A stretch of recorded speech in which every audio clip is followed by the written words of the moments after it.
Good evening, everyone. Welcome to this live conversation. We're just starting up in a few seconds. Please indicate if you can hear my voice. My name is Charles from Frankfurt.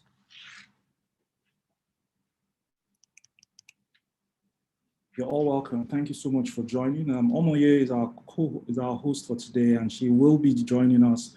She has joined us, and she will be kicking off this program pretty shortly. Please, as you come in, you're all welcome. Please feel free to settle in. We're going to have an exciting 1 hour as we kick off some conversations around investments in agro-partnerships. Welcome, everyone. This is Agro-Partnerships powered by Frankfurt.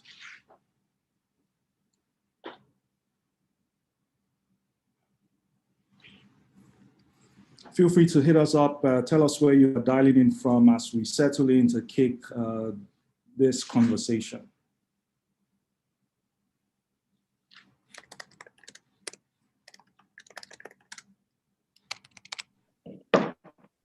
Hi, everyone. This is Omar from Agropartnerships. We're just waiting for a couple more people to join us and we'll start. Remember, if you have any questions, you can leave them in the comments and we will try as much as possible to answer every single question. Thank you.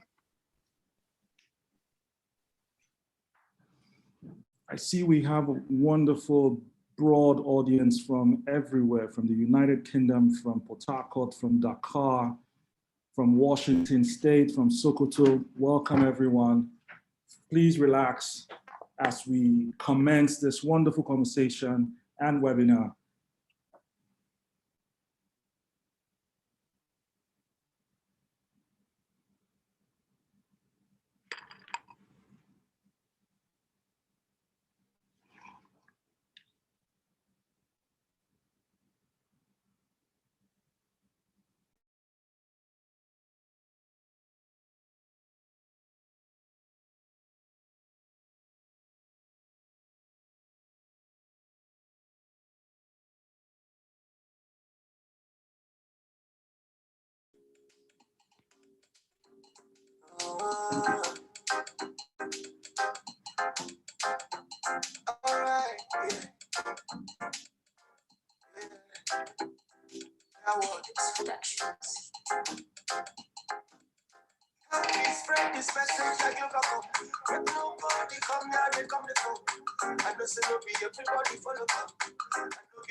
Because I know you know, say I know you. I know be every dressing will feed you. Like you know, make me mad. Attentiveness for my mind. I know fit holla, I know fit shout. I know make me I need to talk about. And if I tell you say I like you, I beg you no let Shakara come make you. That time 30 billion no go do you. That time make you Morgana go see you. And if I start to distress you, let me know because I know I to vex you. But I'm lying, now only you I know you. The same time you go do what you will favor you. I know my girl. So make we do the thing, yeah. Make we do the life show. I know my girl. So just be living your life and do the thing, get your life show. I know my girl. So make we do the thing, yeah. Make we do the life show.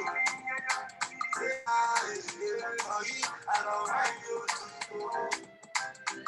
So just believe in your life and do the thing that your life show.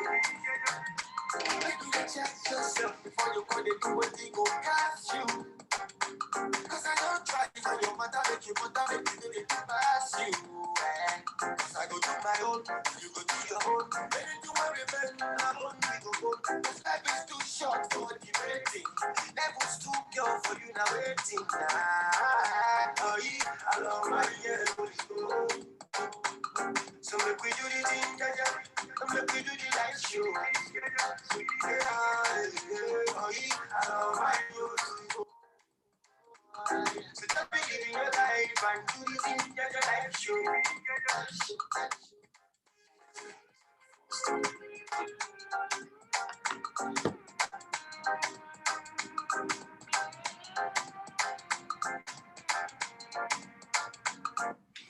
All right, everyone. We apologize for the short for starting late. Our moderator is having some technical difficulty. Omoye is having some technical difficulties, but we'll not waste our time any further. We will just dive right into this wonderful webinar that we're going to be having. This virtual session is moderated by Omoye, but I'm here. My name is Charles Oje. I'm director at FarmFort, and I will be co-moderating this very beautiful session we will be having over the next few minutes. So welcome everyone, and we apologize again for not starting on time, but we're glad to have you. Again, this is FarmFort. We are a agriculture innovation value chain development company. You must have read and you have been investing in us, so we will not spend much time talking about ourselves today, but we are really very excited to have you. And one of the main reasons of this webinar is, of course, to get all your feedback and questions, but most especially to talk to you about what we're currently doing and our future plans as well. And of course, yes, a few things about what we have been doing so far over the last few years as we play across the value chain. We do play across the sweet potato value chain. We will be talking about that over the course of the hour. We have a 1,000 hectare sweet potato farm in Edo State, and we're producing 500 tons per week.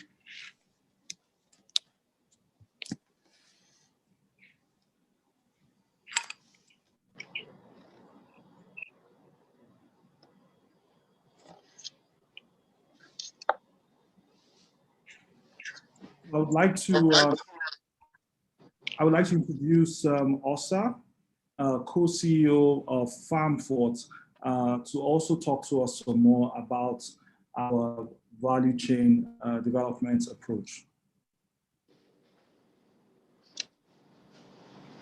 Good evening, everyone. I hope you all can hear me. My name is Osazu Osai. I'm one of the co-founders and co-CEO of FarmFort, which is the parent company of Agropartnerships.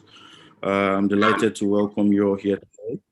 And I say thank you for indulging us and attending this session. I hope you find it engaging and informative. Without taking too much of your time, I would like to talk a bit about the business and our value chain approach. From time to time, we get a lot of questions as to how we are sort of differentiated from other players in the industry and how we do what we do. And I think the one single answer to all of those multiple questions, I would say, is the value chain approach. The core of our business model is three-pronged. We have a huge focus on sustainable agriculture. Secondly, value addition and market creation. On the sustainable agriculture part, really, it's how we grow the food products we grow, either on our farms or on the farms of smallholder farmers and commercial farmers we work with across the country or across different parts of the world. Today we have about 110 6,000 smallholder farmers spread across about 15 states in Nigeria. I think in the next couple of slides, we'll also talk about a few other markets where we work with farmers to source produce, different produce from. On the value addition part, I think it's one of the most critical game-changing elements in the sector. It's really about adding value to the raw produce instead of sort of selling it as it is, and then selling it as either as semi-finished products or as finished products. Just to give a bit of perspective, I think it's an issue that's typical across multiple sectors. If you look at the oil and gas industry as well, where we export our crude products, our raw crude, and then we re-import finished products of fuel, diesel, and the rest of it. So it's same in the agricultural space. And if you just taking cocoa as an example, the African continent is responsible for about 70% of global cocoa production, which makes it about a $99 billion industry. But sadly, only about $2 billion of that value is captured by farmers on the continent because there's little or no value addition. And then also, for example, if you look at what we've done with sweet potatoes, where we grow our sweet potatoes on our farms in Edo State, we now work with a bunch of farmers in a couple other markets, so from Egypt down to Honduras, Colombia, and a few other countries to also source potatoes and ship directly to European markets. Beyond the growing, we add value. I think the next slide will show a picture of some of our value-added sweet potato products. We produce a sweet potato chips product. We also now produce a sweet potato beer product, which we introduced earlier in the year. And then we have a few other value-added products that we have under development. We have a sweet potato French fries product, which we should launch Q1 of next year. And then we have a baby food product, also sweet potato based. So that sort of gives some level of perspective as to what value addition is about. And then the third pronged approach really is market creation. And here we focus heavily on creating local and global access to markets. And currently we have operations in about 13 countries. If I can have the infograph on the next slide.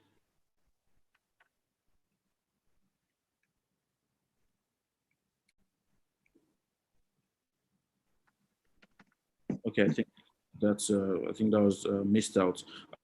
But just to touch on a few markets we have operations in, we work very closely with farmers in Egypt. We source sweet potatoes, pomegranates, and oranges from Egypt. We also work closely with farmers in South Africa for limes and lemons. We work very closely with farmers in Kenya as well. We source avocados from Kenya.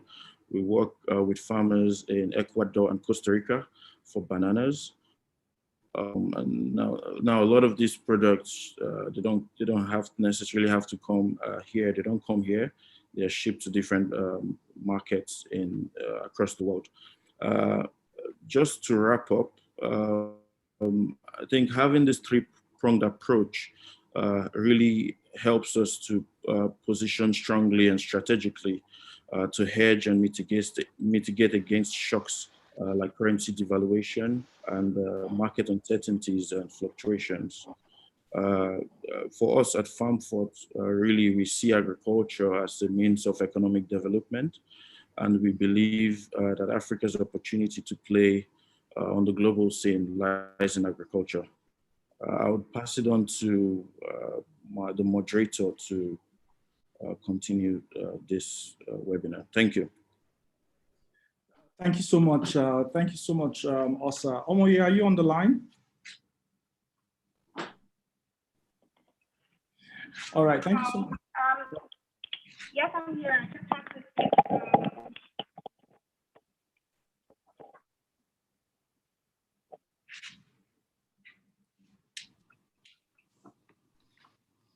Over to you. All right, thanks everyone for coming in. We apologize for starting late, like Charles earlier said. Okay, so you just heard from our co-CEO, Mr. Osadziwa Osai. Just to let you know that we're taking questions, some extra questions as the webinar is going on. We would like to go over now to Mrs. Tomi Balogun, who is going to speak on the agri-investment trends. Over to you, Tomi Balogun, are you there? Yes, I'm there. Can you hear me? I'm here. Yes. Hi, Amoy. Hi. So this is Mrs. Tomi Balogun. She's been with us for a while now. She's going to speak on agro investment insights. Just a pretty quick speech. Okay, so hello everyone. My name is Tomi Balogun, and I'm a financial educator and investment or investor, so to speak. Can you hear me loud and clear, Amoy? You can still hear me loud and clear, right? Mm-hmm. Fantastic. So personally, I have invested with Agropartnerships for a couple of years, and it's been quite interesting seeing how much they've grown and expanded in the past few years in terms of working with farmers, in terms of basically expanding across multiple cash crops and doing a lot more in that industry. In terms of the entire agriculture industry, one of the trends we've seen in 2020 is a bigger focus on Africa and then Nigeria as well. I mean, so one of the key things, COVID-19 happened in 2020, which we all know. And we saw major economies like China, go on lockdown, India also go on lockdown. I mean, we saw that they couldn't meet up with a lot of the requirements in terms of demand for some of the crops that they would typically export. So a lot of countries started to look to Nigeria, right? I mean, typically, we had, a company like Agropartnerships or Farmford already exported to Europe to a large extent, right? But then in 2020, we saw a lot more demand, especially for some crops, right? That I think you were not doing priority this year, if I'm correct, Osa. Right, so we saw this huge trend and this huge focus on Africa and then Nigeria as well. We saw increased demand. And I think that the companies that were well positioned to take up these opportunities were companies like, Farmford, who already have a good track record of, meeting international standards in terms of export requirements, right? So that's the trend we really saw happen in 2020. In terms of investment, definitely the agri-tech sector has come a long way. It's been about 4 or 5 years. In Nigeria right now, we've seen, a lot more people invest. We also saw the fallback of the effects of COVID-19 on some companies. I know it was quite interesting, people sending me emails and asking, like, is it actually wise to still invest in the agricultural sector? And some of the key things I noted was the agricultural sector still has a huge potential to grow in Nigeria, definitely. And we do need to work with credible companies that are actually doing what they say they are doing and actually have the, the expertise to do this and carry this out to a large extent. But I think one of the things investors need to also realize is it is not without risk, right? And one of the things you need to ask yourself is, I've done this before and I've said this before, is there's a difference between your ability to take risk and willingness to take risk.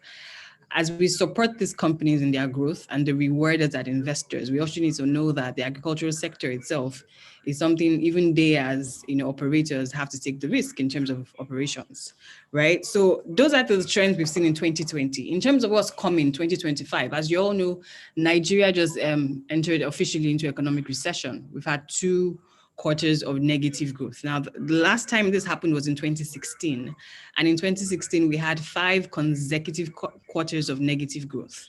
And, you know, the same thing always happens. Crude oil prices drop, exchange rate fluctuations happen, and then we see the economy go into recession. And that's because Nigeria largely depends on crude oil exports as a source of revenue, right? But what was interesting to me as I studied data, historical data, was anytime we, you know, recover as an economy, we always saw that the agricultural sector was always a strong source of recovery for Nigeria. It happened in 2012. That was about the time we came out of 2008 recession. And it also happened in 2018 after the 5 consecutive quarters of recession in Nigeria, right? So in 2016, especially, we saw the agricultural sector expand to about 4%, right? And this is what we see is going to happen again. For me, if you ask me as an economist, I'm going to say that we're going to see recovery happen. How long are we going to stay in this recession this time? It depends, right? Like I said, the last time we had 5 quarters of negative growth before we saw any trace of growth in the Nigerian economy. A lot of factors determine what happens to the economy as a whole, right? Especially because a lot of global economies are also experiencing the second wave of the pandemic. Now, we hope that we do not get that major wave in Nigeria again. But what I can say is now is the time to be well positioned in the agricultural sector, both as an operator and also as an investor, right? Because a lot more companies are going to start locally sourcing. We've already seen that trend happen. A lot more companies are going to start looking to see how they can basically build and protect themselves from the currency risk, volatility, and fluctuations. And we're also going to see a lot more developed economies come to basically increase their demand for produce from Nigeria as well, right? Because more than ever before, we're seeing preference for exports from Nigeria, especially if we meet the global standard for exports in terms of cash crops, right? So in terms of investment trends for the next few years, I would say that the agricultural sector is definitely a good sector to invest in.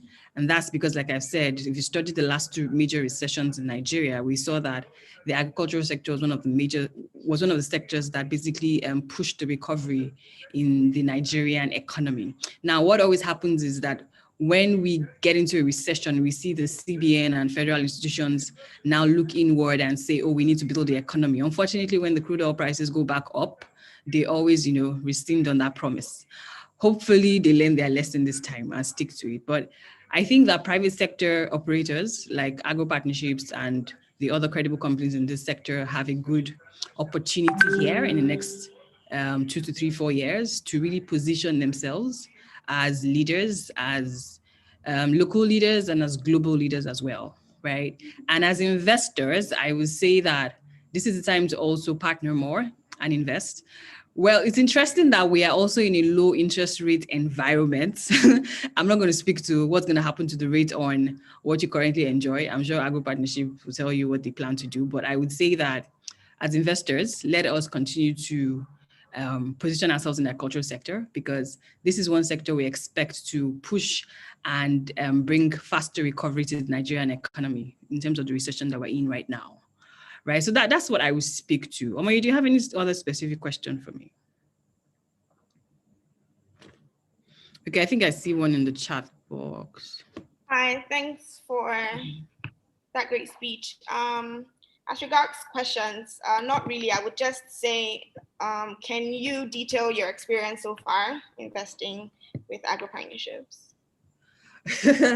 Okay, so investing with I remember the first time I found Agropartnerships, found in quotes, because someone told me about Agropartnerships.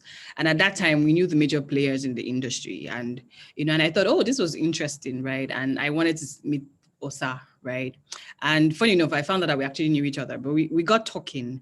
And one of the things I always try to ask, first of all, is to understand the business model of the, I would say, crowdfunding platform. Now, what's interesting about Agropartnership is they have a very strong processing company, agro-processing company, which is Farmford. And Farmford has been in existence since 2012, preceding the crowdfunding trend. And I thought that was very interesting, right? Because this shows that, look, they've been in the market, they've been in the industry, they understand how this industry works. They have the skill and the expertise to actually build a company in agro-processing in Nigeria. Now, when the crowdfunding trend took off as well, I guess they built the Agro-Partnership platform. And then, that was when we saw other players, in the industry. But for me, the first impression I had was their business model was very different from the others. And as we've come to see, the others are actually looking to them for inspiration and for learnings, because I think they kind of got it right from the very beginning in terms of knowing that they had to have a very strong agro processing company first, making all of the mistakes and learning themselves, and then using that to build the crowdfunding platform, and then raising funds to basically expand their operations further, right? So in terms of my experience, it's been good. I've seen them expand operations. At the time they started, they were basically focusing on sweet potato and cocoa, I think, mostly. But we've seen them go more into cashew. I've been to the cashew plant in Shongo Tedo, right? I've been to the cashew factory and plant, and it was quite impressive what the operations they have going on there. I look forward to visiting Benin soon and seeing the farms, right? I've seen the sweet potato that they also export. We've also had members of my community visit their fairs. I know they had a fair in Netherlands and one in Dubai as well, right? So, I mean, that has been our experience with working with Agropartnership, basically knowing that, first of all, they have the skills and expertise to be in this industry. Secondly, they have a business model that is basically tailored to work, right? Like we've seen in 2020, their business model held ground, right? While some didn't. So I thought, that was very interesting. So yeah, that's been my experience so far. All right. Thank you so much for sharing your experience and your thoughts on the agri-business value chain. We will go now to Charles. If you would, can you please play the first video? I'm having a bit of technical issues. So we'll go straight on to a video, all the way to the first one.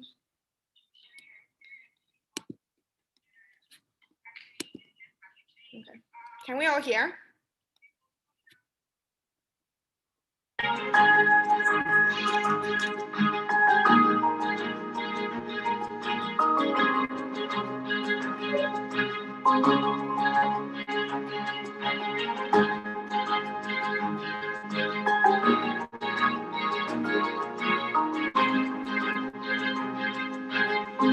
Well, it's been a very interesting journey so far in FarmFort. I mean, when we look back to 2012 when we started, with a basic concept of saying how can we connect farmers to markets, and trying different types of things in food production with our farm in Edo State with sweet potatoes, and exporting that to Europe, partnering with farmers and different organizations around sourcing different types of commodities, from sorghum to millet to cashew, and then taking it further into processing, where we've invested in our cashew line. We're looking at rice milling now, all to add value. It's been actually very fun coming to FarmFort today, and even here at FreshFort. Two things stood out for me. Number one is the design of this place is very interesting and it's very sustainable because of the waste that actually happens right now with tin cans. So it was fun seeing how the design was done. Secondly, the back there, I noticed how titles like rows were creatively formed. That was very interesting for me. So those were the things that stood out for me. Thank you, guys. I got to learn a lot of things in terms of investment, how transparent it should be, to gain the trust of the people. And not just that, I learned a lot about setting objectives and goals. I also asked questions about the CSR, the corporate social responsibility, and they are really doing a lot. So thank you so much for this opportunity, FreshFort. I am truly grateful. Thank you so much. I believe that one of the take-homes for me would be to actually dream big.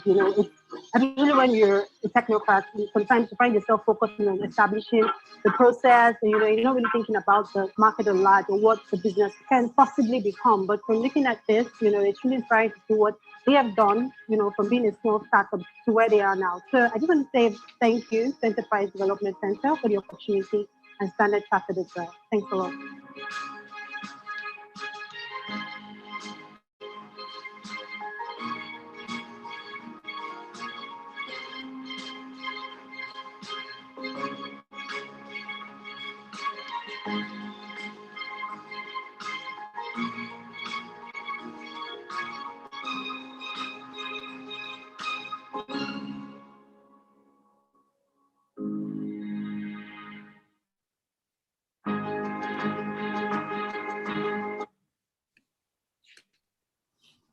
Right, great. I hope everyone could hear the video, and I hope everyone is connected, okay. Before we go on, I'd like to just throw some questions in there, because a lot of people are in the Q&A section throwing in questions. So I'll just take one or two questions. I'll throw them to our co-founder, Mr. Osazu Alsai. Someone is asking, has the COVID-19 pandemic affected your business and how?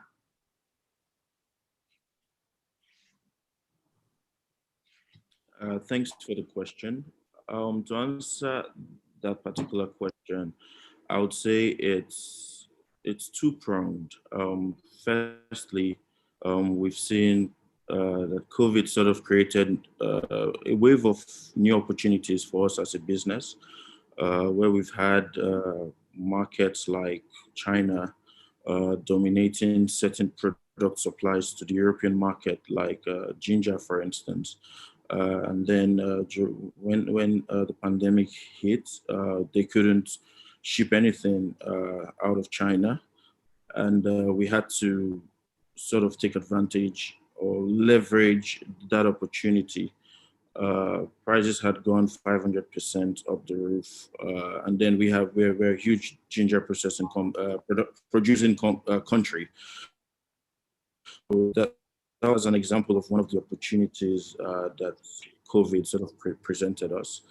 On the negative side, I would say it did sort of impede a little bit on our operations on the logistical side, where we had because we have a huge fruit and vegetable trading division in our European arm. We had we work with farmers in Spain and Portugal for a lot of the products that we sell there. So we had cases where farmers had products harvested, and we couldn't get trucks to truck it down to the Netherlands. So there was a bit of waste from that side, but it was sort of shared and also covered by our insurance providers. So it wasn't negative. It wasn't too negative. It was well managed. Okay, that's great. Thank you so much for that answer. The second question I would ask before the second speech is, we get this question a lot, and it would be great to hear from one of the co-founders. And the question is, are we insured?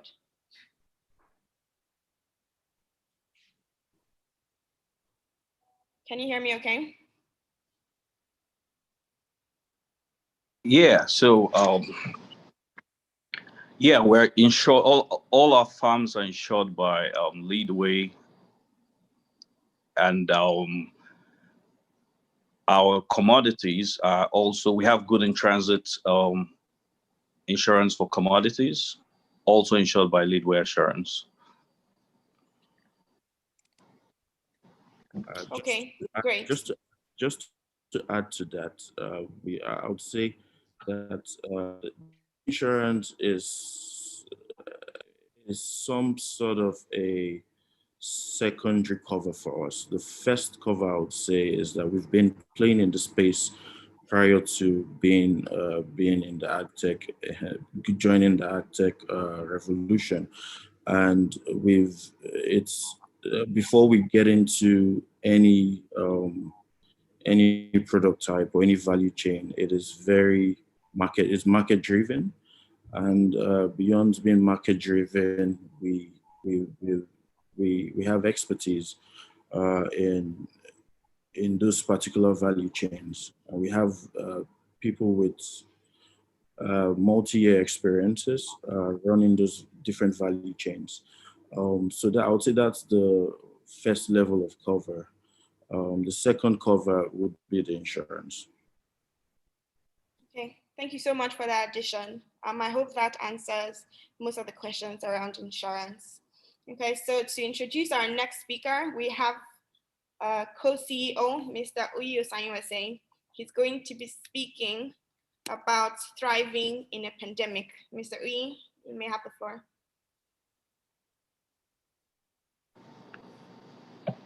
Hi, everyone. My name is Uyi Osanyiwase. I'm co-founder of FarmFort, the parent company for Agropartnerships. So it's been an interesting year. 2020 has come as a shock to many people. And for us, we have been able to thrive through this period by actually planning early at the beginning of the pandemic to invest heavily in machinery and to enable us increase our operating processes.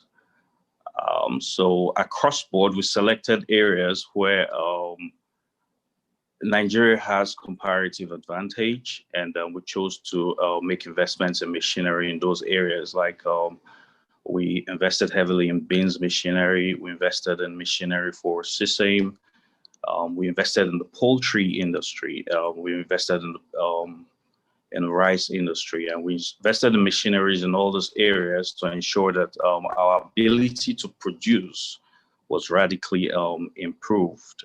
So another thing we did was to focus heavily on creating access to local markets. We had strength in exports, but we started having to look at local markets as COVID had global supply chains disrupted. So we had to look locally.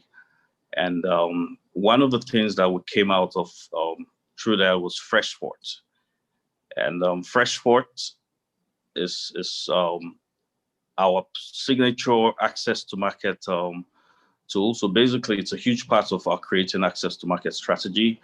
The idea is to create a point where consumers can have access to the freshest produce directly from our farms and our smallholder farmers. And we've been able to create three key focus points of FreshFort. One of them is the FreshFort retail outlets. And the second is a digital platform where you can order produce from our farms and to be delivered directly to your doorstep. And the third one is the B2B outlet, where we support hotels, restaurants, and catering outfits with produce directly from our farm points. So the three key things, we try to increase our operating efficiencies, try to increase our capacity to market our goods locally. And the third thing was actually investing in machinery to enable us produce more with less human activity. Yeah.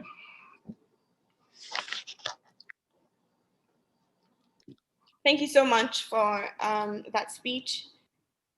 Okay, so we would move on to Mr. Charles OJ, Director of FarmFort. Yeah, Charles, are you there? Yeah, I'm here. Thanks a lot.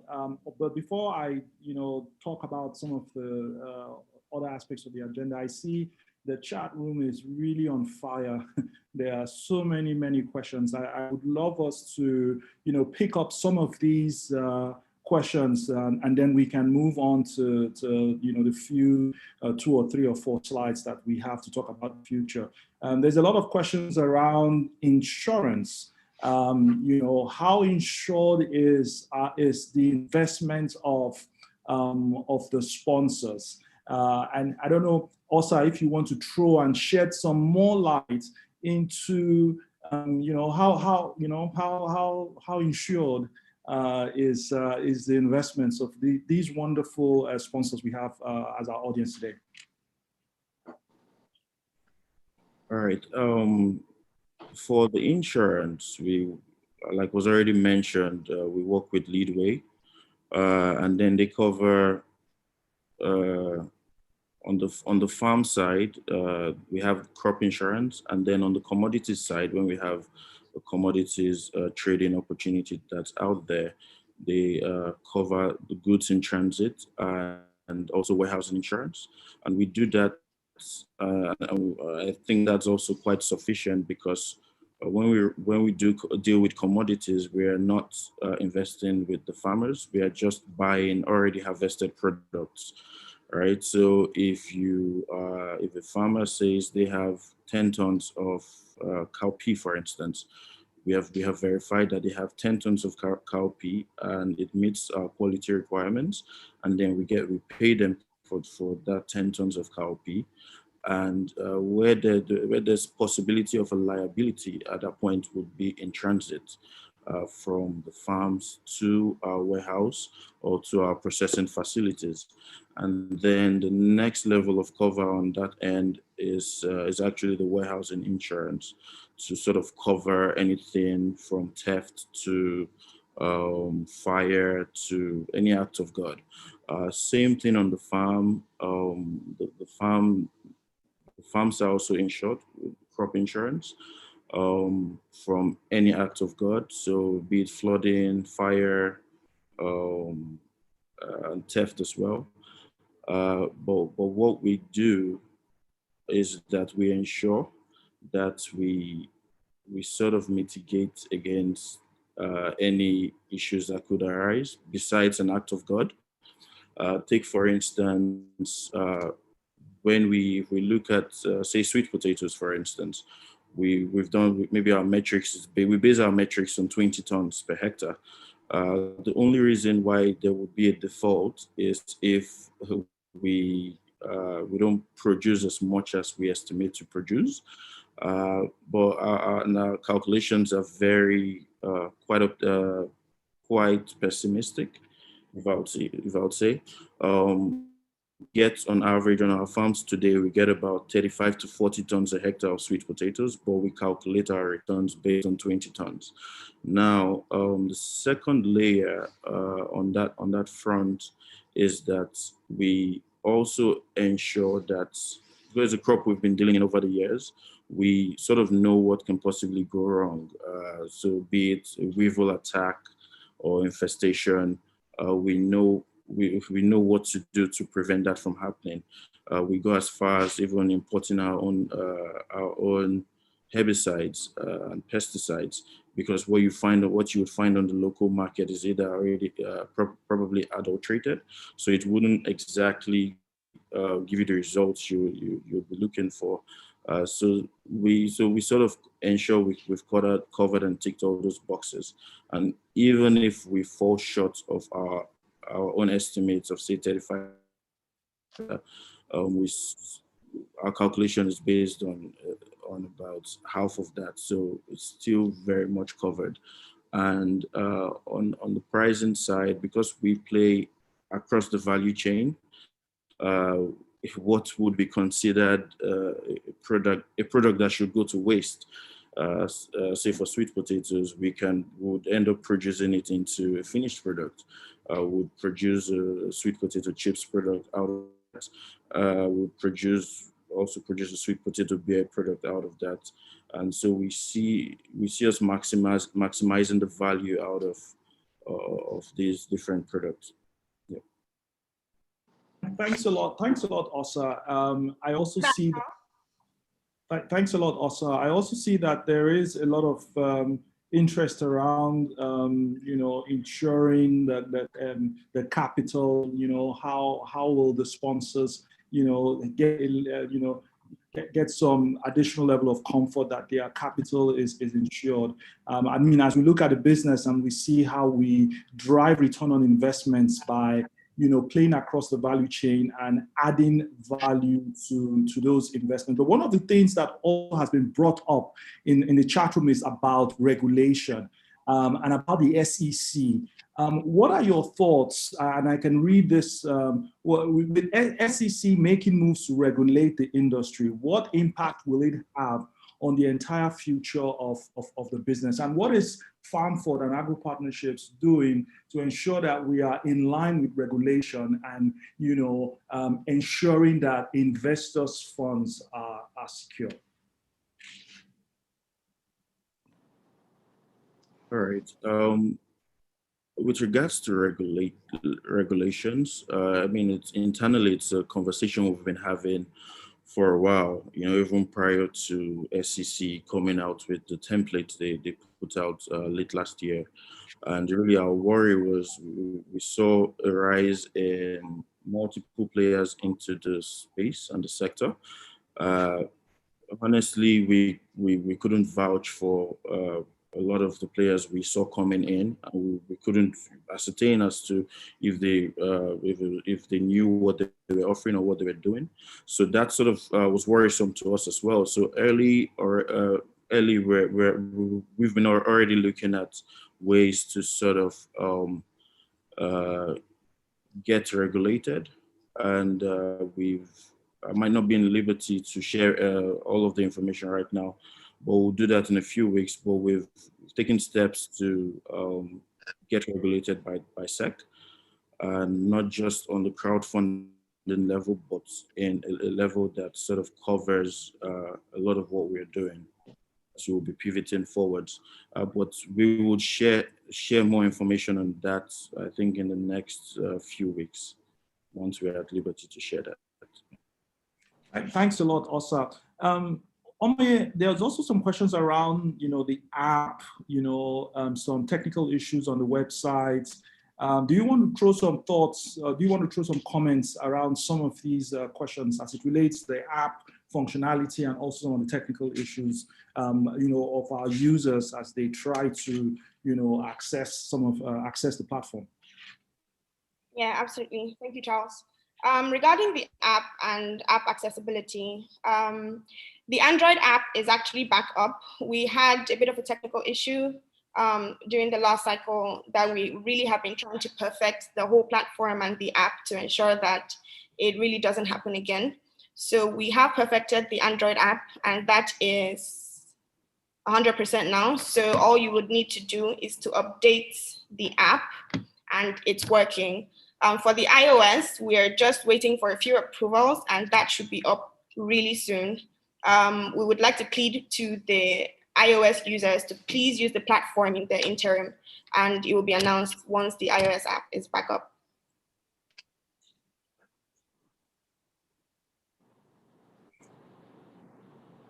That's it. Charles, are you there? Yes, thanks a lot. Thanks a lot, Omoye. I was just reading a very interesting comment by Emmanuel, one of our audiences here, Emmanuel Odemi, concerning security of capital. And he says that we can think of it this way: your capital is not planted into the ground. Your capital is used to procure the farm assets and materials that are insured. Connect the dots, your capital is insured. Thank you so much, Emmanuel, for that comment. Yes, if I could throw a word in about insurance as well. We get a lot of questions about, and I think I've seen a couple here as well, saying that Leadway listed all the farms they insure, and Agropartnerships, only a few farms from Agropartnerships are listed. I'd like to clear that up, because when they started, they were listing only the farms. So they listed only the farm insurance they had. They were not listing the goods in transit insurances that we had with them. So we've been in back and forth communication with them.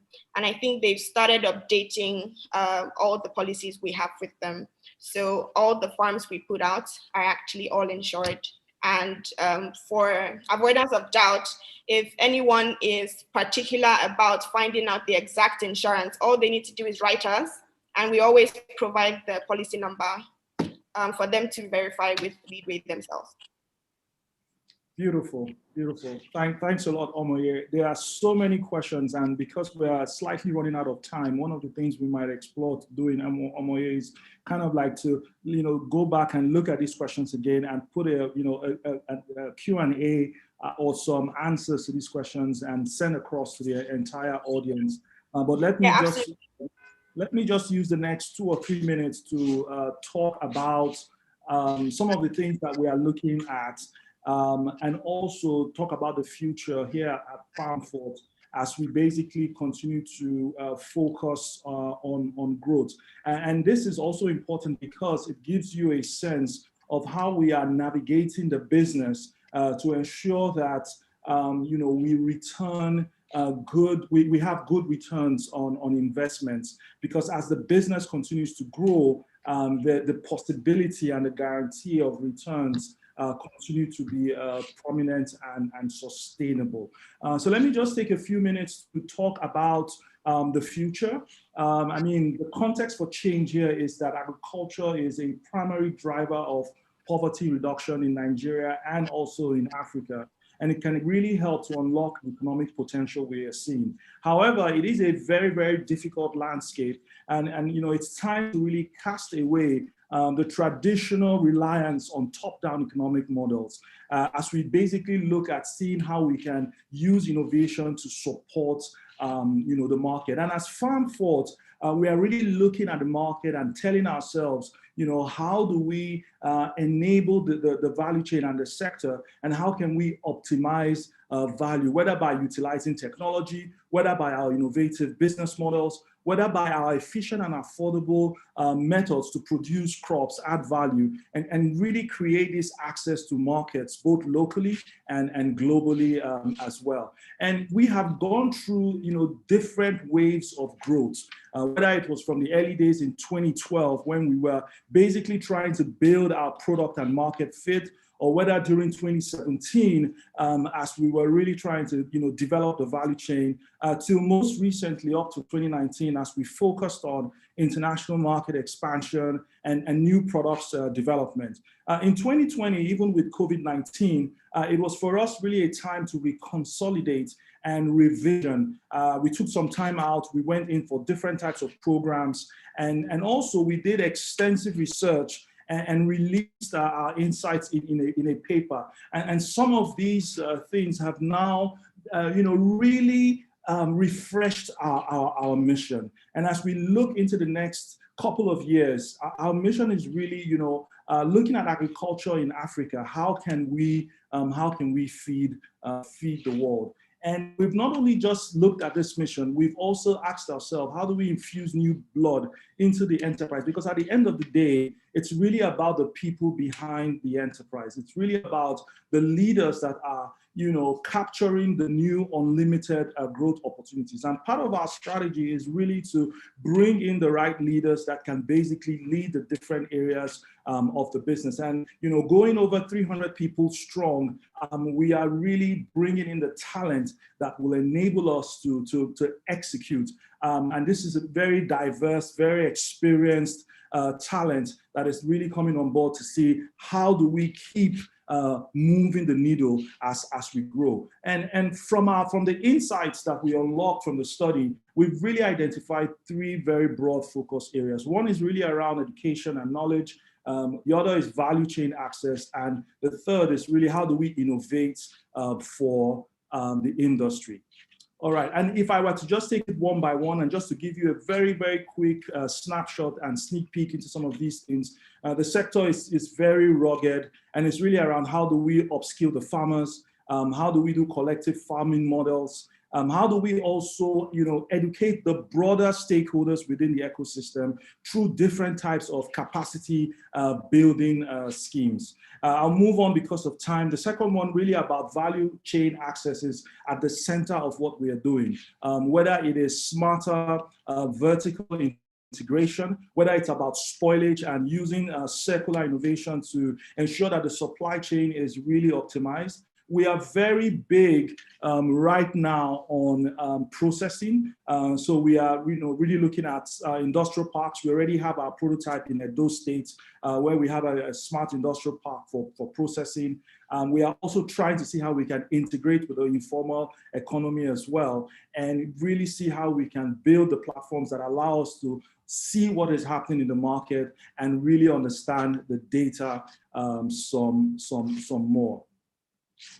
The final one, which is around innovating for the industry. It's really around smarter capital. As we look at, and there've been lots of questions around investments, around capital, and it's really about, how are we smarter around it and how can we optimize, and not only just optimize, but how can we ensure that the returns are sustainable. And these are things that we are really, really taking seriously and looking at. How do we deploy technology more and more to drive the efficiencies and the cost savings that we need to continue to deliver value for the business, but most especially for all our stakeholders, including our wonderful sponsors and investors that are out there and also sitting in this. Thank you so much. For more insights around our growth imperatives, I think it would be useful for you to check out our websites, learn more about what we're doing, learn more about what we are focusing on. The white paper is available, it's free for download, and we can always continue the conversation. It's a journey. We might not have all the answers. There are no guarantees in terms of what will come. I mean, if you look at your playbook last year, you never saw COVID coming. We don't know what else is coming at the end of the wave. But again, I really want to say thank you. I want to hand over back now to Omoye as she picks up a couple of comments. And maybe we can, if there's time, take one or two more questions. I don't know if Osa or Uyi have any comments to add as well.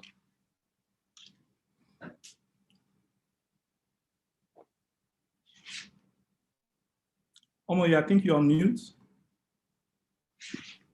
Hi, can you hear me now? Yes.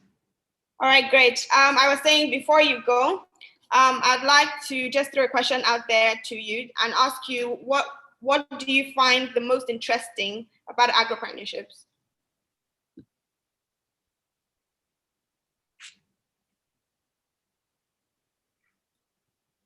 Are you there?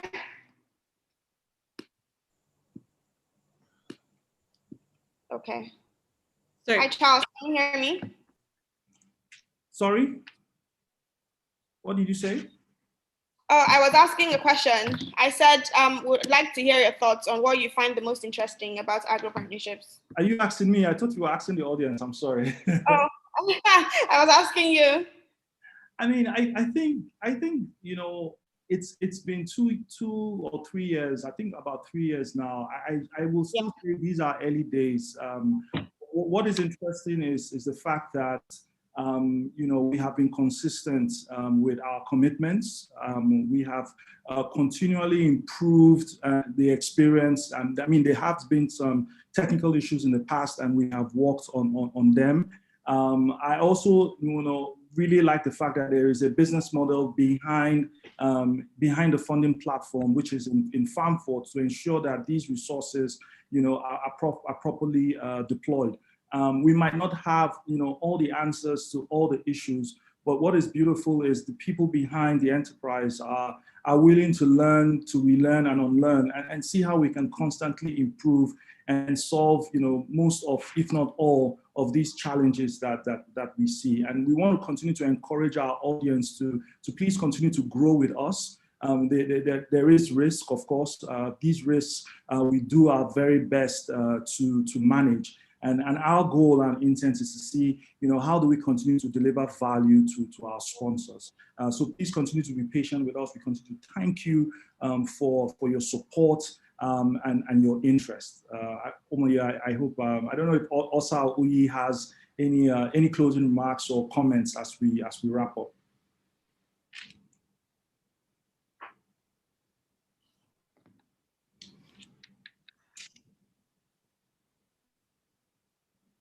Yeah, Omoye, over to you. Okay, I would have loved for our audience to see the video in slide 6 before we go.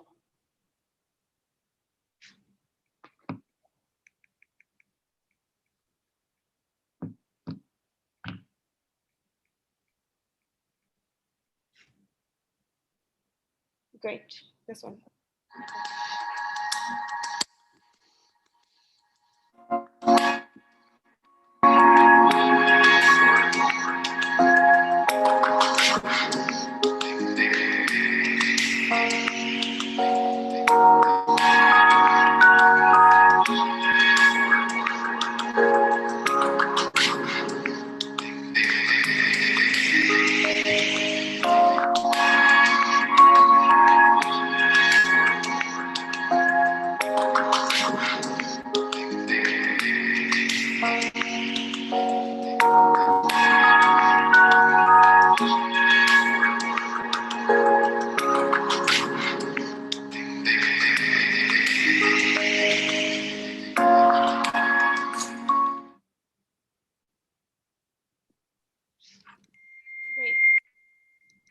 Charles, thank you so much. Okay, so we really don't want to take any more of your time. We hope this has been very insightful. We hope that we answered most of the questions you had regarding the program, regarding agro-partnerships, regarding FarmFort. I'd like to thank all our speakers. Thank you, especially Tomi Balogun. I know you have another meeting, I think by 8 o'clock. Thank you so much to our two co-founders, our two co-CEOs. Thank you, Charles. Just to mention that we know that there's some questions, there are a lot of questions in the Q&A actually. We've tried our best to answer them. For the people who have not gotten answers, we have a record of all the questions and we are going to send out answers directly to you because we have your details. So if anyone else has anything to add, Tomi, Oyi, Osa, Charles. Hi, Owe. Can you hear me? Yes, perfectly. Yes. Can you hear me loud and clear? Yes. So thank you very much for this webinar. And I'd just like to say to everyone that please calm down. Like I'm reading the questions in the chat box, and I do understand your concerns. I mean, you have a right to be concerned about, funds. And I know that Agropartnership is going to make sure they tidy up all the questions and send them via email. They actually respond as much as they can. So please, let's also recognize good work when we see good work. They're doing their best, and they've definitely been in the industry for a while. And those of us that have been working with them can see the hard work they're really putting into this, right? So please, I know that the time was short and a lot of people didn't get their questions answered, but I'm sure they will answer your questions, right? So this is from one investor to the other investors. All right. All right, thank you so much, Tomi, for that. Like she mentioned, and like I said earlier, every single question will be answered. We'll send the answers directly to your inbox. We tried as much as possible to answer some people directly in the Q&A session, but we cannot answer them all right now, but we will after the program. So thank you so much, everyone, for showing up. Thank you to our speakers.